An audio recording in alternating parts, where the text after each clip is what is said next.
Olá, pessoal, dando prosseguimento ao nosso estudo, hoje a gente vai ver substâncias, misturas e métodos de separação dessas misturas, tá? Que você pode ver em alguns lugares como método de fracionamento de misturas, tá? É a mesma coisa. Primeiro, vamos distinguir o que é uma substância pura de uma mistura, tá? Um material puro, ele vai ter propriedades específicas e bem definidas, tá? Como é o exemplo do ponto de fusão e ponto de ebulição, tá? Então, vai ser construída basicamente por um mesmo tipo de matéria. É o que a gente vai chamar, então, de substância pura. Assim, todo material cuja fusão e ebulição, por exemplo, ocorrem em temperatura constante, tá? Vai ser considerado uma substância pura, ou simplesmente substância, tá? Só que a maioria das coisas que a gente manipula, que a gente encontra no nosso dia, não são substâncias, são misturas, tá? São materiais, então, não purificados, e as propriedades deles, então, vão variar, ok? Porque se ele é formado por duas ou mais substâncias, e cada substância tem sua própria propriedade específica, quando eles misturam, isso acaba ficando variável. Imagina lá, você tem a pessoa A e a pessoa B. A pessoa A gosta do gênero de comédia, quando vai ver um filme. E a pessoa B gosta de terror. Se a gente vai unir essas duas pessoas para ver um filme, a gente não vai ter um filme que agrade ambas, a gente não vai ter nenhum filme que seja só comédia, nem um filme que seja só terror, tá? Então não vai ter essa propriedade específica do filme, porque cada um tem sua própria característica. Mesma coisa aqui, como a substância, cada uma tem sua propriedade específica. Quando a gente tem uma mistura, essas propriedades específicas têm uma grande variação, para atender um pouquinho de um com um pouquinho de outro, tá? Isso a gente pode visualizar numa representação gráfica. Aqui a gente tem a representação gráfica dos pontos de fusão e ebulição de uma substância pura, tá? E de uma mistura. Na substância pura, os pontos de fusão e ebulição são constantes. Quando chega na temperatura ou ponto de fusão, lembrando temperatura de fusão e ponto de fusão, e temperatura de ebulição e ponto de ebulição são a mesma coisa. Quando chega aqui na temperatura de ebulição, de fusão, perdão, a gente tem aqui, ó, a gente repara que o gráfico, ele para de subir. Ele faz essa linhazinha retinha e depois ele volta a subir. Quando ele chega na temperatura de ebulição, novamente ele para de subir por um momento e depois ele volta a subir. Isso porque a gente tem uma substância pura. Então, a temperatura de fusão e ebulição são bem definidas. Quando a gente olha aqui numa mistura, ó, a temperatura de fusão começa aqui, mas só termina aqui. Então, existiu uma variação de temperatura nesse meio termo, tá? Então, a fusão não ocorreu só numa temperatura, ocorreu desse ponto até esse outro aqui. A gente tem um líquido e, novamente, no gasoso, a gente pode ter variação, já porque ele vai ter uma parte, um dos componentes dessa mistura evaporando e o outro ainda não, só evapora uma temperatura um pouco maior, tá? Isso pode ocorrer só aqui, só na temperatura de fusão, ou só na temperatura de ebulição, tá? Também, que é o que a gente vai ver a seguir, que são misturas específicas, tá?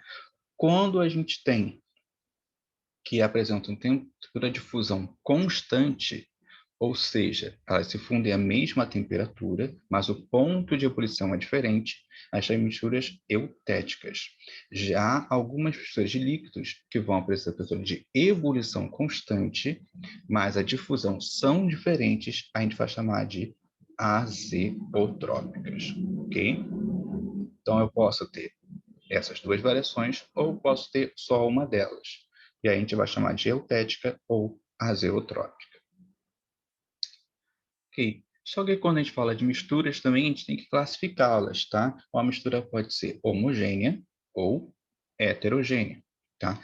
Na mistura homogênea, a gente vê tudo vira uma coisa só, visualmente falando, a olho nu, tá? Quando a gente bota sal, esse sal vai ser dissolvido na água, e quando a gente olha para um copo com água e sal, a gente vê tudo uma coisa só.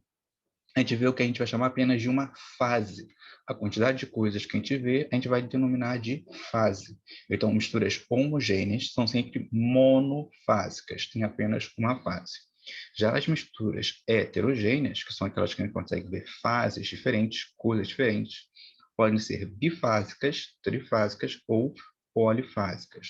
Exemplo aqui, água com óleo, a gente consegue enxergar na mistura tanto a água quanto o óleo. Então, tem duas fases, logo ela é uma mistura heterogênea, ela é bifásica. Aqui a gente tem outro exemplo de mistura bifásica. Aqui eu vejo três fases, então ela é trifásica. E se eu tenho de quatro ou mais, eu tenho uma mistura polifásica. Ok, já vimos substâncias, já vimos misturas, só que às vezes eu quero só um componente dessa mistura. E aí entram os processos de separação de misturas, tá? Esses processos podem ser mecânicos ou físicos. Primeiro nós vamos ver os mecânicos. O primeiro processo que a gente vai citar aqui é o processo de catação, que muitos de vocês conhecem, é o que a gente faz, por exemplo, quando vai fazer feijão. A gente vai lá e cata os feijões que não são bons, aquelas pedrinhas. Quando você pega alguma coisa ali, você está separando dos outros. Então, catação. Quando você, por exemplo, utiliza sua borracha e fica aqueles pedacinhos de borracha no seu caderno e você assopra para tirar aquilo dali, ou então para tirar cascas de amendoim, por exemplo, você está utilizando o processo de ventilação. Está utilizando do vento para separar. Depois a gente tem a tamização e a peneiração, tá? A peneira, a gente vai utilizar de tamanhos diferentes das misturas dos componentes para separar um do outro, tá? Os que forem maiores fica na peneira, os menores passam. E a tamização está muito ligada com os processos de mineração, tá? É semelhante, só que aqui a gente vai ter passagem de água, e aí o que é menos denso vai embora, e o que é mais denso fica, tá? A gente vai ter a levigação, que é semelhante a essa aqui, a sediação fracionada, que a gente também pode chamar de flotação, tá? Onde vai ter que um dos componentes da mistura vai ser vai ser mais denso que o outro. E quando a gente adiciona água, aquilo que é menos denso vai ser dissolvido pela água, tá? E o outro não. E aí o que é menos denso vai ficar em cima e o mais denso fica embaixo. Na dissolução fracionada, apenas um dos componentes vai ser dissolvido e o outro não. Na filtração, a gente vai utilizar de um filtro para auxiliar nesse processo. Lembrando que a gente associa muito filtração a líquidos, mas filtração pode ser feita também com gases. Por exemplo, as máscaras são exemplos de filtração. O aspirador de pó, ele também faz filtração. Outro processo que a gente tem é a decantação, que é você deixar o que é mais denso decantar, precipitar. É o quê? A mesma coisa que deixar no fundo. Você deixa a mistura em repouso e aí o que é mais denso vai ficar no fundo. É o que ocorre, por exemplo, quando a gente sai da piscina e vê que depois de um tempo que a água da piscina está parada, a sujeira se acumula no fundo. Essa sujeira, então, decantou, porque ela é mais densa que a água.